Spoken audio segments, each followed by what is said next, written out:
para não passar em branco.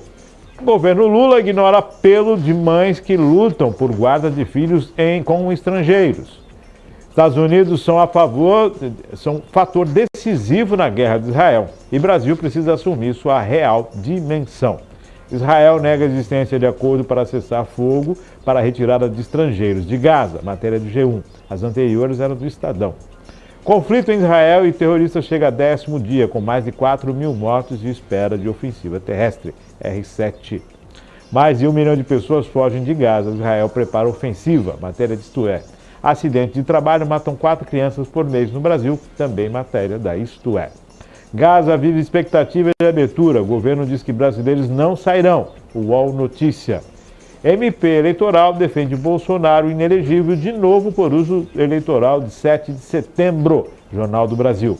Ofensiva terrestre. Israel diante da encruzilhada entre resposta forte ao terrorismo e o risco de crise humanitária. Manchete de O Globo.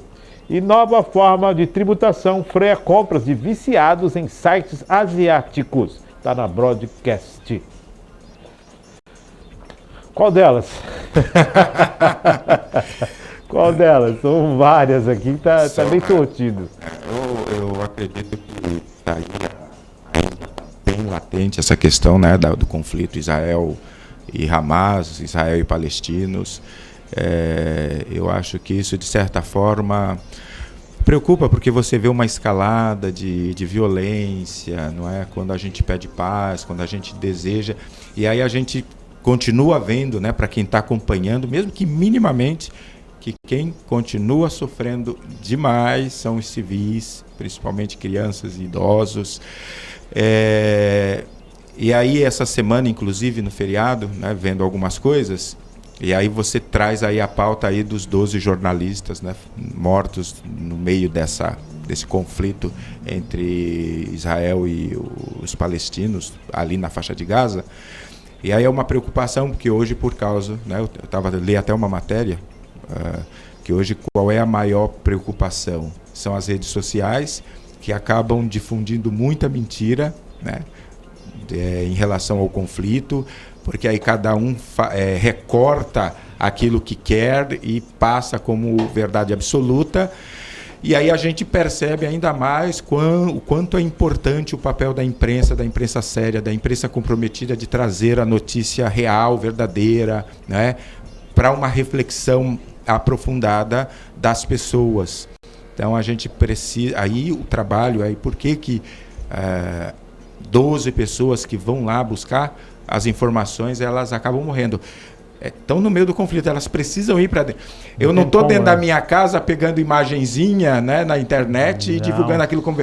Vai lá na fonte, vê, está vendo, está, né, vivendo essa experiência terrível do que é um conflito, de que é uma guerra,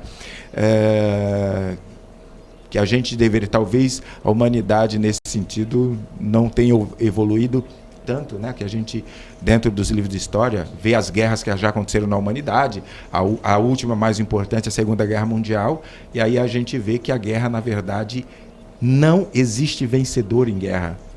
Acho que isso deve ser a primeira reflexão do ser humano. Não existe vencedor em guerra.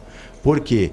Porque quando, né, dois lados entram em conflito, quem sofre são os mais vulneráveis, são os mais frágeis dentro daquele conflito, que aí a gente vê que é criança e os idosos, né? Mulheres, pessoal que fica os civis, né? Civis. Nós vamos falar a respeito disso sim, que é muito interessante. O que me chama a atenção aqui também é a questão dos acidentes, né? 4 crianças mortas, né? Em acidentes, que aqui foi feito o levantamento, e aí o pessoal faz a matéria baseado nessa pesquisa, né? Então a gente fica de olho aqui nessa situação também, chama muita atenção trabalho infantil no Brasil, né? Porque é proibido por lei trabalho infantil no Brasil. Só por si, né? Só esse dado já chama atenção, né? Porque se é proibido por lei, mas o que levam as crianças a trabalhar? A necessidade. Então o governo fala, não, a criança não pode trabalhar, mas por outro lado não cobre a necessidade das crianças, que seria a escola, né? Todas as crianças estariam na escola, né? A escola muitas vezes é outra. Essa é uma das situações ofensivas, é a nova forma de tributação feita nas compras em viciados sites asiáticos, ou seja, a tributação o pessoal freou um pouco nas compras, né? Pois é, porque virou uma febre, eu acho que é no mundo inteiro, né? Sim, mas virou uma febre no Brasil. Sim. O brasileiro, por causa da pandemia, a pandemia foi ponto-chave nessa, como é que eu vou dizer, nessa transição do brasileiro das lojas físicas para as lojas virtuais, né? O brasileiro descobriu a compra virtual na pandemia. Não, a gente não podia sair de casa, não é? Consumo é consumo. E vamos lá, é uma forma também, vou consumir um pouco para tirar essa ansiedade, essa coisa toda. Entendeu? E aí o brasileiro descobriu. Tem um amigo meu falecido, me dizia o seguinte: Márcio, na época não dava nem cartão de crédito. Falou: Márcio, se eu for comprar em dinheiro, eu não compro. Porque a hora que eu começo a contar, falar, não dá, é muita coisa. Então eu prefiro fazer cheque, porque eu não vejo dinheiro. A mesma coisa seria agora. Se eu for, o pessoal vai, mas na hora que você for comprar o dinheiro, não, volta, não vou comprar agora não. Porque a gente compra muita coisa hoje, mas não só o brasileiro, né? Mas se compra muita coisa que não se utiliza também. O consumismo pelo consumismo, né? Consumir por e aí já tem, inclusive, áreas do conhecimento que estudam esse fenômeno do consumismo pelo consumismo. E talvez essa questão que nem você fala do seu amigo falecido, com dinheiro não compro, porque na hora de pagar eu vou contar e aí eu vou ter a real dimensão do quanto dinheiro eu estou pagando. Né? E aí talvez isso tem que ser um ponto de reflexão, acho que para todo mundo, né? Porque hoje você põe lá o número do teu cartão no site, ou você chega numa loja e põe a aproximação, né? Hoje você não enfia nem a maquininha, você aproxima, então o ser humano, eu acho que perdeu essa dimensão realmente de entender quanto de valor realmente está indo, não é? Quanto está indo? Aí quando vai perceber, já está endividado até as tampas. Já foi o cartão de crédito, o cheque especial e aí está por conta. É um fenômeno dessa atualidade. 10h mais 40, acho que nós comentamos a respeito de tudo. Sim, o governo Lula ignora apelo de mães que lutam por guarda de filhos com estrangeiros. Estão pedindo um posicionamento do governo federal contra essa questão, né? De pais no estrangeiro, filhos. Isso agora tem.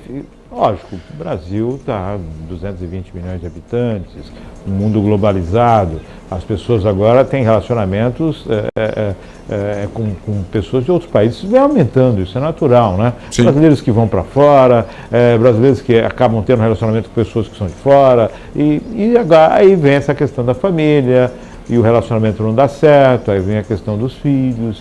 Muitas vezes os pais que estavam casados aqui no Brasil se separaram, um foi para fora trabalhar, o outro ficou. Quer dizer, tudo isso agora tem essa nova forma, né?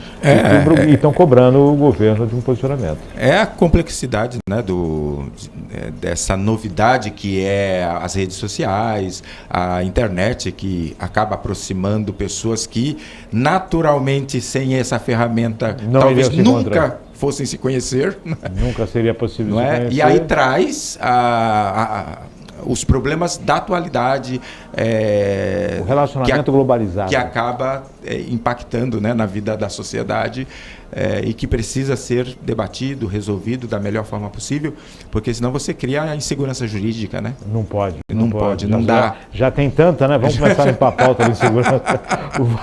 Vamos para a pauta do News, Maria Clara.